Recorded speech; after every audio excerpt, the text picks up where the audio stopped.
Roblox, child safety, and people happy about it tend to not go together very often, but that's surprisingly what's happening here. People being pleased with Roblox's child safety efforts these days is a rarity, so what's going on must be really good, right? It was announced this morning that Roblox is partnering with the Attorney General Alliance and the Center for Humane Technology to create the Partnership for Youth Online Safety. Roblox is banding together with attorney generals across the USA who are the legal reps for their states and the Center for Humane Technology to improve child safety online.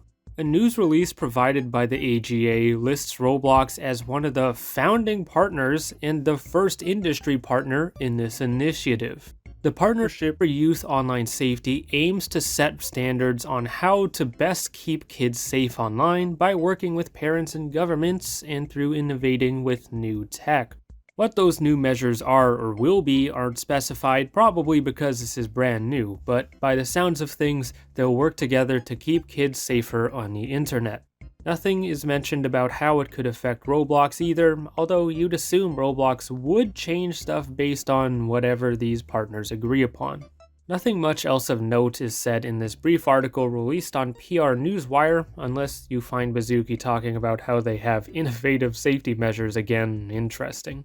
Since the Attorney General Alliance is involved, that means the Attorney Generals that are suing Roblox are involved too, so it really does sound like they may be serious. The reactions to Roblox's partnership here with the AGA and the Center for Humane Technology has been pretty well received, especially for being safety related.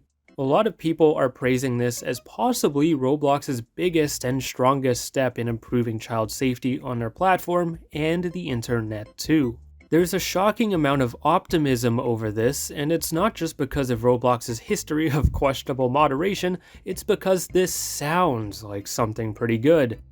I, unfortunately, am not feeling as optimistic though, and after doing some research, I am honestly very skeptical about what's going on here. When I first saw this, I had never once heard of the Attorney General Alliance or the Center for Humane Technology before, so I looked into both. I didn't find a whole lot of anything positive or negative about the Center for Humane Technology, but I did find some interesting stuff about the Attorney General Alliance. The AGA is this bipartisan non-profit collective of most of the USA's state attorney generals, government officials, foreign officials, and public and private sector partners. They provide environments for those people to come together to discuss different world issues and how to address them in large meetings, panels, and events. What is quite odd is that those gatherings this non-profit organization hosts are apparently very luxurious and extravagant and occur both domestically in the USA and abroad.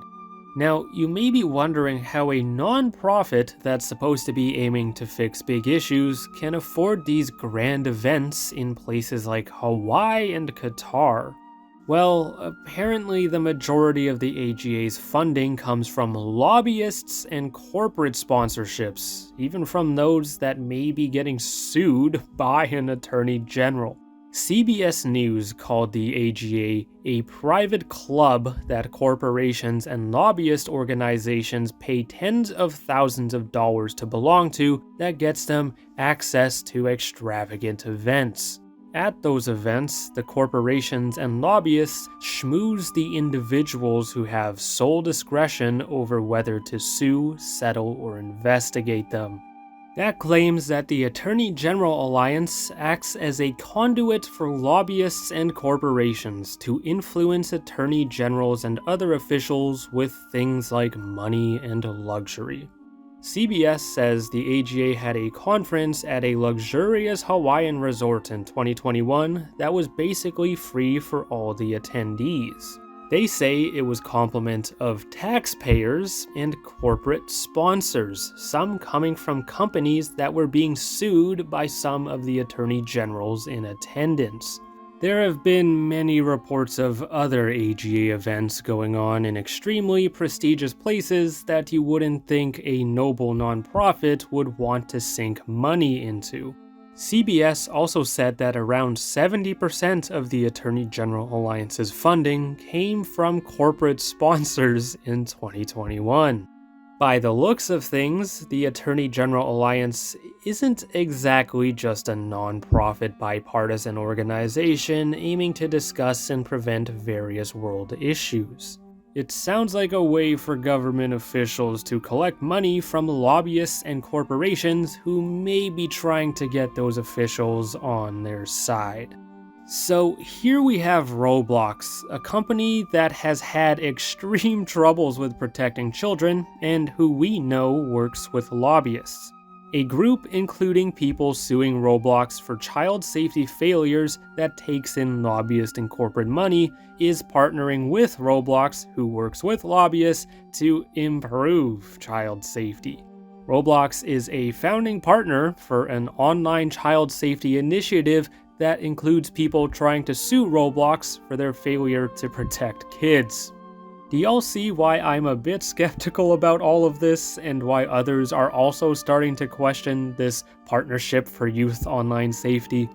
This very much sounds like it could be a PR stunt and a lobbying attempt by Roblox to get other attorney generals or the ones suing them to ease up on them.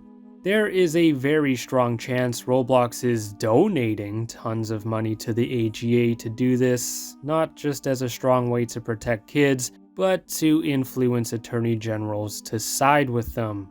It does not appear that the AGA just partners with anyone for the greater good, as a sponsorship is required to simply participate in their meetings and events. These sponsorships cost a minimum of $10,000 according to CBS's 2022 article, and sponsors cannot simply participate in a single event or meeting. The chances Roblox paid a lot of money to do this is very high, and given the optics here, it's very probable that they're doing this for PR and lobbying reasons. What's crazy is that the Louisiana Attorney General, Liz Murrill, who is a part of the AGA, responded to Bazooki's tweet about this partnership by calling it lobbying. A member of the group Roblox is partnering with, supposedly to help protect kids, is calling it lobbying. So if you won't consider what I'm saying, maybe consider her stance on it. With her saying that, the probability of this being a serious attempt at improving safety is very low, in my opinion. I was very skeptical to begin with, but now that a member of the AGA is calling Roblox's actions here lobbying, it's very hard to not think it is.